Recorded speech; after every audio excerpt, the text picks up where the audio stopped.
Welcome to our lecture on indices. And in the first lecture, we have seen some basic laws of exponents or indices, and then we have seen certain problems on those laws. Now we will move on further. So in this lecture, we will see more laws of exponents. Then we will see certain problems on these laws and on the laws which we have studied earlier. And in the end, we will see how to solve the exponential equation of basic level. Okay, so in this lecture, we will cover these three topics. So now let's move on to starting with some new laws of exponents. So let's continue our lecture on indices. This is the second lecture, and we are going to start with more laws of well, friends. This is the first law which we are seeing on the screen. This is the first law, and it is very similar to the laws which we have studied earlier, except that we have written this in the fractional notation. तो अभी हम fraction के form में अगर कोई number हमारे पास आता है या हमारा बेस जो है वो फ्रैक्शन के फॉर्म में हो जाता है, तो भी हमारे लॉज जो पिछले वाले हैं वो सारे के सारे एप्लीकेबल होंगे, बट हम उसको थोड़ा यहाँ पर डिफरेंट तरीके से डिस्कस कर रहे हैं ताकि कोई कंफ्यूजन, किसी तरह का डाउट आपके दिमाग में नहीं रहना चाहिए। तो अभी देखो क्या हो रहा है। अभी बेसिकली आप a to the power m का मतलब क्या है, a को आप मल्टीप्लाई कर रहे हो m टाइम्स, ठीक है, a को आप मल्टीप्लाई कर रहे हो m टाइम्स, और फिर डिनोमिनेटर में b को मल्टीप्लाई कर रहे हो आप m टाइम्स। तो अगर आप देखो तो बेसिकली आप a अपॉन b को m टाइम्स मल्टीप्लाई कर रहे हो। सो a upon b into a upon b into a upon b, repeatedly आप मल्टीप्लाई कर रहे हैं। तो ये क्या हो जाएगा, ये हो जाएगा एंड में भी a upon b which is equal to a upon b whole to the power m. तो ये आपका पहला लॉ हो गया। Now we can see similarly that a to the power minus m. देखो जो second law a to the power minus m equals to 1 upon a to the power m. तो आपने देखा कि आपका जो एक्सपोनेंट हो गया वो पॉजिटिव हो गया। अगर आप एक्सपोनेंट को पॉजिटिव करना चाहते हैं, एक्सपोनेंट का मतलब इंडेक्स भी जिसे बोला जाता है, तो एक्सपोनेंट को पॉजिटिव करने के लिए आपको क्या करना होगा, टू मेक एक्सपोनेंट पॉजिटिव आपको रेसिप्रोकल करना होगा, रेसिप्रोकेट द बेस, ठीक है, बेस को आप रेसिप्रोकेट कर दो तो वैल्यू आपकी चेंज नहीं होगी, बट आपका जो नोटेशन का फॉर्म है वो बदल जाएगा। Now this is again multiplication of two fractions with same power. ये देख रहे हो आप, सेम पावर है, तो आपने क्या किया, न्यूमरेटर को न्यूमरेटर से मल्टीप्लाई किया, डिनोमिनेटर को डिनोमिनेटर से मल्टीप्लाई किया, और आपको नया फ्रैक्शन मिल गया with again same power. Okay, next last और काफी इंपॉर्टेंट रूल है, root A B is equal to root A into root B. ये रिजल्ट तभी ट्रू होता है जब आपके दोनों में से कम एक नंबर पॉजिटिव हो, ठीक है, if both numbers are negative, ठीक है। अगर मान लो ए भी आपका नेगेटिव हो गया और बी नेगेटिव हो गया तो रूल एप्लीकेबल नहीं होगा, रूल इज नॉट एप्लीकेबल। देखने में बहुत सिंपल रूल लगेगा डायरेक्टली कि ऐसा तो हो जाएगा ट्रू, बट इस सिनेरियो में ये एप्लीकेबल नहीं है, ठीक है। आप एग्जांपल भी देख सकते हो, और एग्जांपल देखोगे तो बहुत सिंपल एग्जांपल लो, आप ए की जगह पर ले लो, सपोज करो -3, और बी की जगह पर आप ले लो -2, तो आपका लेफ्ट हैंड साइड क्या बनेगा, LHS, LHS आपका बन जाएगा √6, ओके, जो आप जानते हो रियल नंबर है। RHS क्या बनेगा आपका, RHS आपका बन जाएगा √3 इंटू √2। आप जानते हो कि √2 जो है वो रियल नंबर नहीं है, इसी तरह से √3 भी रियल नंबर नहीं है, ओके। तो इस तरह से आप देखोगे कि LHS और RHS जो है वो डिफरेंट हो जाएंगे। So now move on to the problems which are related to the results which we have discussed above. पहला प्रॉब्लम आप देख रहे हो कि 7 to the power 2n plus 3 numerator में है और दूसरा टर्म जो है वो 49 है, तो डायरेक्टली आपके दिमाग में क्या आ जाएगा कि सारे टर्म्स को हम 7 की पावर में लिख लेते हैं। तो आपने लिखा 7 to the power 2n plus 3 जो कि पहले ही आपको दिया हुआ था, माइनस 49 को आपने लिखा 7 to the power 2, और ये हो गया whole to the power n plus 2।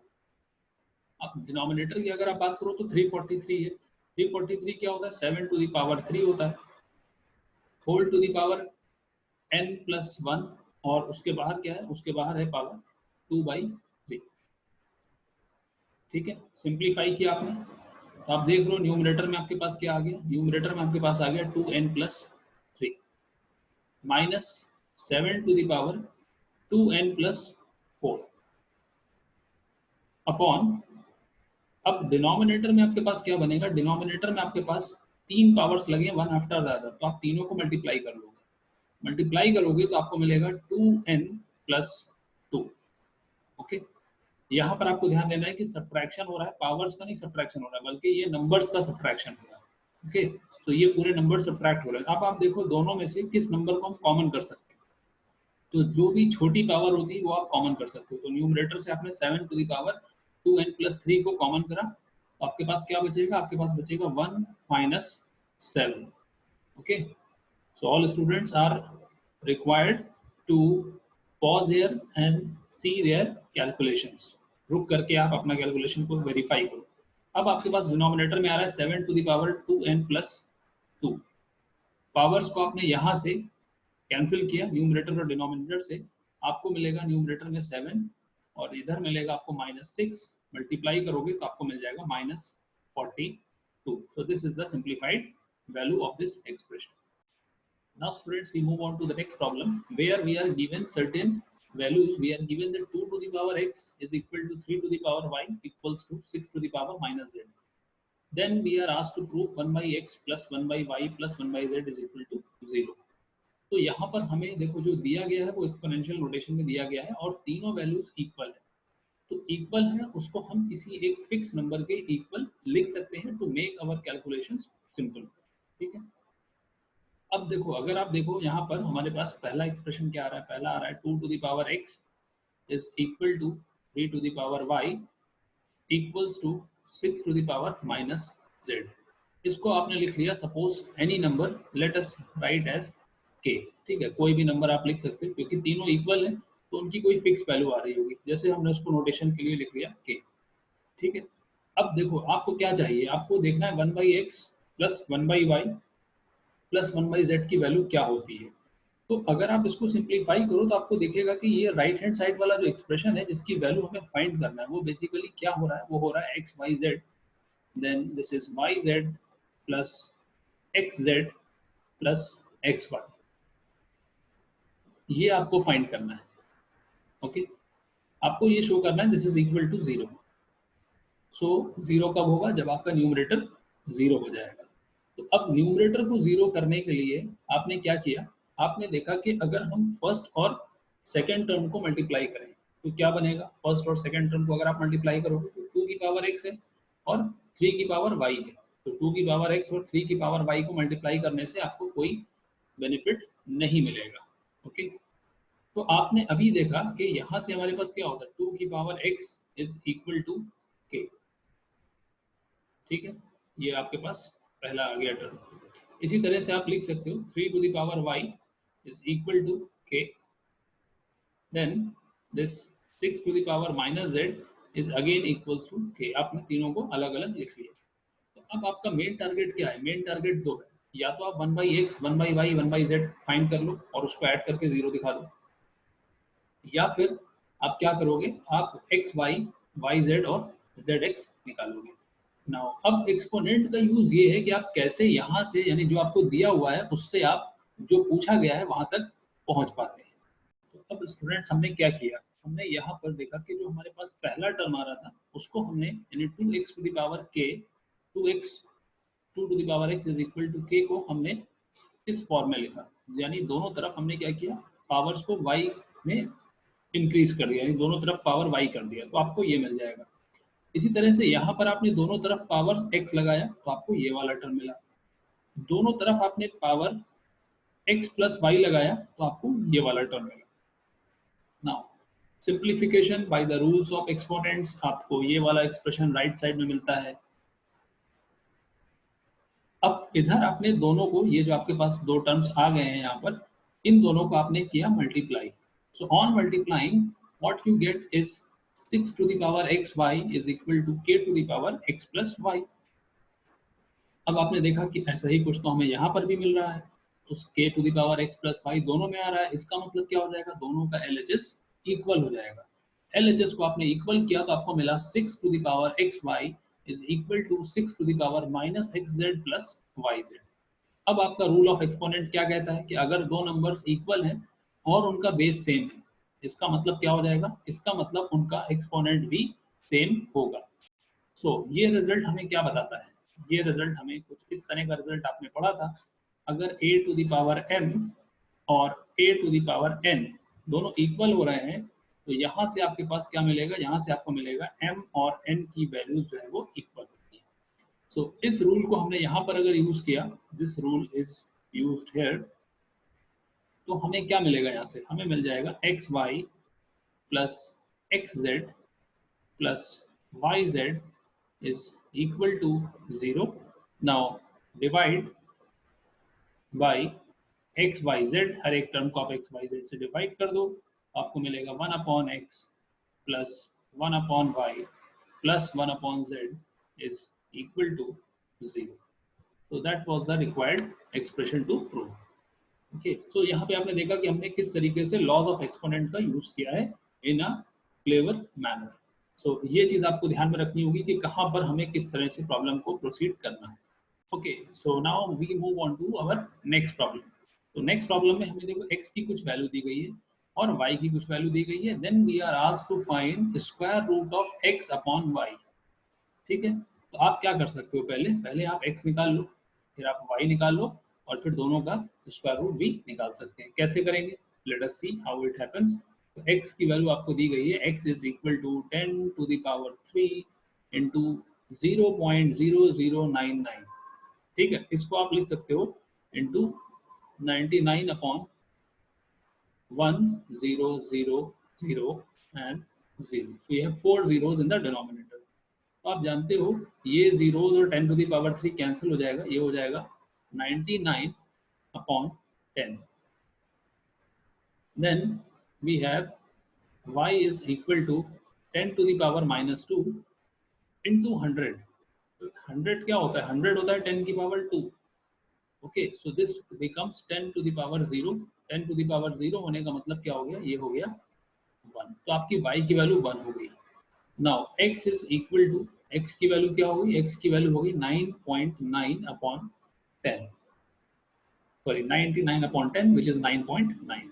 तो इसका मतलब अब आपका जो रिक्वायर्ड वैल्यू था x अपॉन y का रूट, ये बेसिकली क्या हो जाएगा, this is root of 1 point, sorry this is root of 9.9। 9.9 में भी अगर आप देखो ध्यान से तो ये बेसिकली क्या हो जाएगा, ये हो जाएगा 3 times root of 1.1। So that is the required simplified value of root x by y. Now in our next problem again we have something which was similar to problem 2। यहाँ पर आपको 3 नंबर्स हैं a, b और c और उनके साथ कुछ exponents हैं x, y और z। उसमें आपको कुछ रिलेशंस दिए गए। So we have a equals to c to the power z, b equals to a to the power x and c equals to b to the power y। Then we have to show that x, y, z, the product of x, y and z is equal to 1। देखो यहाँ पर भी हमें क्या ध्यान रखना है, यहाँ पर हमें ध्यान रखना है कि हमें प्रोडक्ट चाहिए, एक्स वाई और जेड का प्रोडक्ट चाहिए। किस तरीके से हम ये प्रोडक्ट बना सकते हैं। तो स्टूडेंट्स हमने फर्स्ट 2 टर्म्स को लिया, जैसे पहले आपने देखा हमारे पास है a equals to C Z, उसमें हमने दोनों तरफ पावर्स x कर दिया, तो हमारे पास क्या आ जाएगा, a to the power x equals to c to the power x z। Power x क्यों किया, क्योंकि हमारे पास a में जो एक्सपोनेंट आ रहा है वो अगर आप देख रहे होंगे तो a में एक्सपोनेंट आ रहा है हमारे पास x, इसलिए पावर हमने दोनों तरफ x किया ताकि हमें a की पावर x मिल जाए। इसी तरह से अगर आप देख रहे होंगे हमने दूसरे वाले को उठाया और उसमें दोनों तरफ पावर y कर दिया, तो हमारे पास आ गया b to the power y equals to a to the power xy। अब अगर आप देखो तो थर्ड इक्वलिटी से हमें क्या पता है कि b की पावर y जो होता है वो होता है c। तो हम इस एक्सप्रेशन को क्या लिख सकते हैं, हम इस एक्सप्रेशन को लिख सकते हैं c is equal to a to the power x y, ऐसा लिख सकते हैं। अब अगर आप फर्स्ट वाले में देखो तो हमारे पास a to the power x है ऑलरेडी, तो इसको आप क्या लिख सकते हो, इसको आप लिख सकते हो c is equal to a to the power x whole to the power y। ये कहाँ से आया, ये आया आपका रूल ऑफ एक्सपोनेंट से। रूल ऑफ एक्सपोनेंट क्या होता है, a to the power m whole to the power n को आप लिख सकते हो a to the power m into n, ये रूल से आपने लिखा। अब अगर आप इसी चीज को सब्स्टिट्यूट करो इस एक्सप्रेशन में तो आपको मिलेगा a to the power x। Okay, ये लेफ्ट साइड में आपके पास है। इसके ऊपर आपने क्या किया, इसके ऊपर आपने सिंपली पावर y कर दिया। ठीक है, तो अभी देखो कैसे हम लोग इसको लिखेंगे। So c to the power x z अगर आपके पास इधर हो रहा है तो आप उसको देखोगे, ये हो जाएगा आपके पास a to the power x is equal to a to the power x is equal to c to the power x z। ठीक है, c to the power x z। अब हमें यहाँ एक्सप्रेशन से अगर देखो तो दोनों तरफ क्या करना होगा, हमें दोनों तरफ पावर y करना होगा। ठीक है, तभी हमारे पास a to the power x to the power y आएगा। तो ये हो गया आपका a to the power x y, और राइट साइड में क्या आ जाएगा, राइट साइड में आ जाएगा c to the power x z whole to the power y। तो यहाँ से आपको मिला a to the power X Y, a to the power X Y equals to a to the power X Y is equal to c to the power x y z। अब आप use कर लो अपना ये वाला value. c की value क्या है आपकी, आपकी c की वैल्यू है a to the power x y। तो आपने देखा a to the power X Y की जगह पर c आ गया, c का मतलब होता है c टू द पावर 1। अब आपको पता है कि ये दोनों जो आपके इक्वल वैल्यूज आ रही हैं इनका बेस जो है वो सेम है। बेस क्या है, c है, तो इसका मतलब पावर्स भी इसकी सेम हो जाएंगी। So x y z is equal to 1। Okay, x y z is equal to 1 which we are required to prove. तो स्टूडेंट्स हमारे नेक्स्ट प्रॉब्लम में हमें दिया गया है पी एन क्यू, दो प्राइम है पॉजिटिव प्राइम्स के फॉर्म में। एक एक्सप्रेशन दिया गया है p to the power -1 q to the power 2 p square q to the power -4 whole to the power 7 divided by another expression involving p and q। तो देखो सबसे पहले आप ब्रैकेट के अंदर का काम सही कर लो। तो ब्रैकेट के अंदर क्या है, जैसे आप देख रहे हो कि ब्रैकेट के अंदर जैसे q की पावर -4 है फर्स्ट ब्रैकेट में, तो उसको आप न्यूमरेटर में लाओगे तो q की पावर +4 हो जाएगा, और फिर पावर 2 के साथ कंबाइन होकर के ये बना देगा q to the power 6। Then आपके पास इसी तरह से डिनोमिनेटर में क्या आ जाएगा p टू द पावर 3।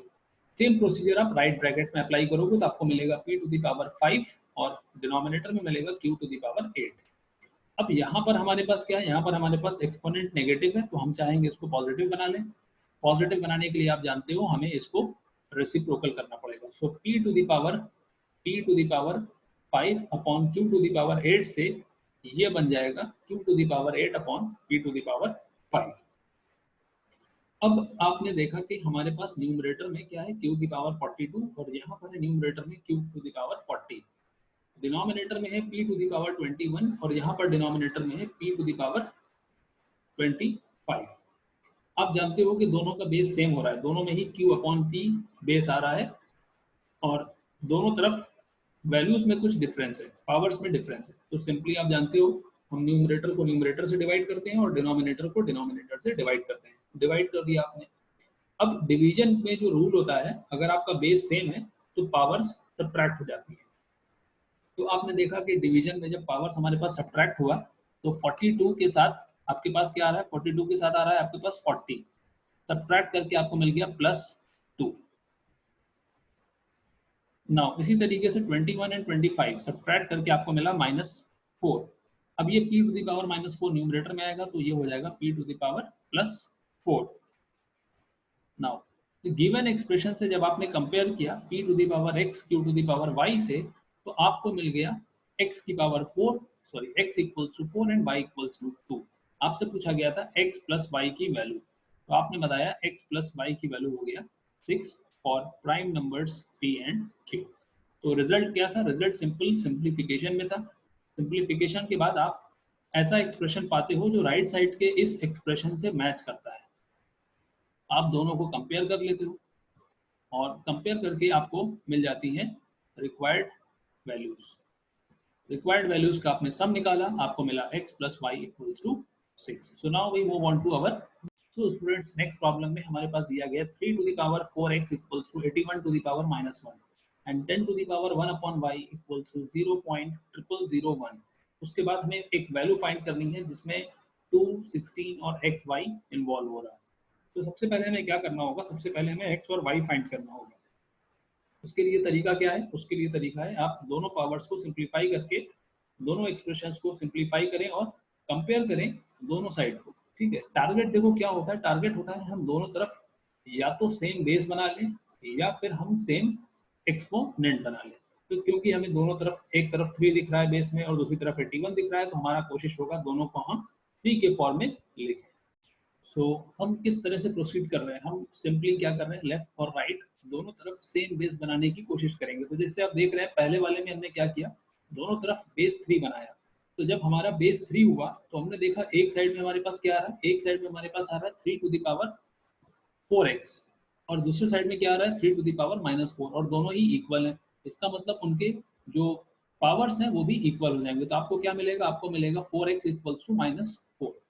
ऐसे ही आप राइट साइड में दूसरे वाले टर्म के साथ आपने किया, दूसरे वाले टर्म में आपके पास क्या आ जाएगा 10 to the power 1 upon Y equals to 10 to the power -4। दोनों को सॉल्व किया आपने तो पहले वाले से मिला आपको x इक्वल्स टू -1 और दूसरे वाले से मिला आपको y इक्वल्स टू -1/4। अब देखो रिक्वायर्ड वैल्यू क्या है, 2 to the power -x into 16 to the power y। तो 2 की पावर -x का मतलब क्या हो गया, 2 की पावर माइनस ऑफ -1। अब 16 को आप लिख सकते हो 2 टू द पावर 4, ठीक है, और उसकी पावर क्या है y, y क्या है आपका -1/4। तो अब आप इसको सिंप्लीफाई करो तो ये आपके पास बना 2 to the power 1 into 2 to the power -1। तो आप जानते हुए क्या हो जाएगा 2 to the power 0 and this is equal to 1। तो इसका मतलब जो आपका रिक्वायर्ड वैल्यू था वो यहाँ पर हो रहा है 1 बाई सिंपल कैलकुलेशंस। ठीक है, तो ये एक तरीके से बोला जाएगा एक्सपोनेंशियल इक्वेशंस, बिकॉज यहाँ पर जो अननोन है वो वेरिएबल आ रहा है और उसकी वैल्यू आपको फाइंड करनी पड़ रही है, but the equations are in exponential form. तो ये हमारा कहलाता है exponential equations. Now let us move on to some more exponential equations. अब जैसे आप यहाँ पर देख रहे हो 3 into 2 to the power x plus 1 minus 2 to the power x plus 2 plus 5 equals to 0। ठीक है, तो यहाँ पर आप देखो अगर तो 2 to the power x plus 2 को आप क्या लिख सकते हो, इसको आप लिख सकते हो 2 to the power x plus 1 into 2 to the power 1। ठीक है, तो इसमें आप सिंपल क्या करो, देखो वेरिएबल का चेंज लगाओ यहाँ पर 2 to the power x plus 1 को आप फॉर द टाइम बिंग अभी फिलहाल z लिख लो। तो ये आपका इक्वेशन कैसे बदल जाएगा, तो गिवन इक्वेशन आपका बन जाता है, गिवन इक्वेशन बिकम्स, क्या बन जाएगा गिवन इक्वेशन, आपका गिवन इक्वेशन बन जाएगा 3z minus 2z plus 5 equals to 0। क्या आ जाएगा आपका यहाँ से आपका आ जाएगा z equals to -5। Now z equals to -5 का मतलब क्या हो रहा है, z इक्वल्स टू -5 का मतलब हो रहा है जो आपका लेफ्ट साइड की वैल्यू होगी, ये z की वैल्यू माइनस में आ जाए, नेगेटिव में। 2 to the power x plus 1 is equal to -5। आपको पता है कि किसी भी पॉजिटिव नंबर का एक्सपोनेंट नेगेटिव नहीं होता है, so this has no solution. Okay, because reason क्या हो जाएगा उसका, because 2 to the power x plus 1 ये हमेशा ग्रेटर देन 0 होगा, this is always positive. Okay, तो इस तरह से देखो यहाँ पर हमने क्या किया, पहले गिवन इक्वेशन को एक दूसरे फॉर्म में ट्रांसफॉर्म किया। ठीक है, ट्रांसफॉर्म करने के बाद फिर हमने इसको सॉल्व किया तो देखा हमारे पास जो सिनेरियो बन रहा है उसमें गिवन प्रॉब्लम का सॉल्यूशन नहीं मिल रहा है। Okay, so now let's move on to another problem. अब हमारे पास जो प्रॉब्लम है उसमें दो इक्वेशंस दिए गए हैं। ठीक है, 3 की power x equals to 9.3 to the power y और सेकंड वाला हो रहा है 8 into 2 to the power y equals to 4 to the power x। तो अब दोनों तरफ क्या करो, दोनों तरफ से फर्स्ट इक्वेशन में और सेकंड इक्वेशन में आप पावर्स को सेम करो, सॉरी बेस को सेम करो। तो अगर हम फर्स्ट इक्वेशन की बात करते हैं तो हमारे पास LHS लेफ्ट हैंड साइड में 3 की पावर x है और हम राइट में भी चाहेंगे हमारे पास 3 की पावर बने, तो ये हो जाएगा 3 to the power 2 into 3 to the power y। Right side और लेफ्ट साइड को सेम बेस में बनाना है, तो यहाँ पर भी आप इस तरह से लिखोगे 2 to the power 3 into 2 to the power y equals to 2 to the power 2 whole to the power x। ठीक है, अब आपके पास यहाँ पर क्या बनेगा, यहाँ पर आपके पास बनेगा 3 to the power x is equal to 3 to the power 2 plus y, और यहाँ पर बन जाएगा 2 to the power 3 plus Y equals to 2 to the power 2x। अब कंपैरिजन करने से देखो आपको क्या मिलेगा, we got two linear equations, x equals to 2 plus y and 3 plus Y equals to 2x। अब आपको क्या करना है, आपको इसको सिंपली सॉल्व कर लेना है। तो आपने दोनों इक्वेशंस को, जैसा कि आपने लीनियर इक्वेशंस में पढ़ा हुआ है कैसे सॉल्व करते हैं, तो आपने सॉल्व किया, फर्स्ट इक्वेशन से आपने वैल्यू उठाया, x की वैल्यू 2 प्लस वाई रख दिया, तो आपको मिला 3 plus Y equals to 4 plus 2y। ठीक है, इसको आपने सब्ट्रैक्ट किया, दोनों तरफ से y की वैल्यू 4 सब्ट्रैक्ट किया, तो आपको मिला y इक्वल्स टू -1, और फिर आप उसको रख दोगे तो आपको x मिलेगा 1।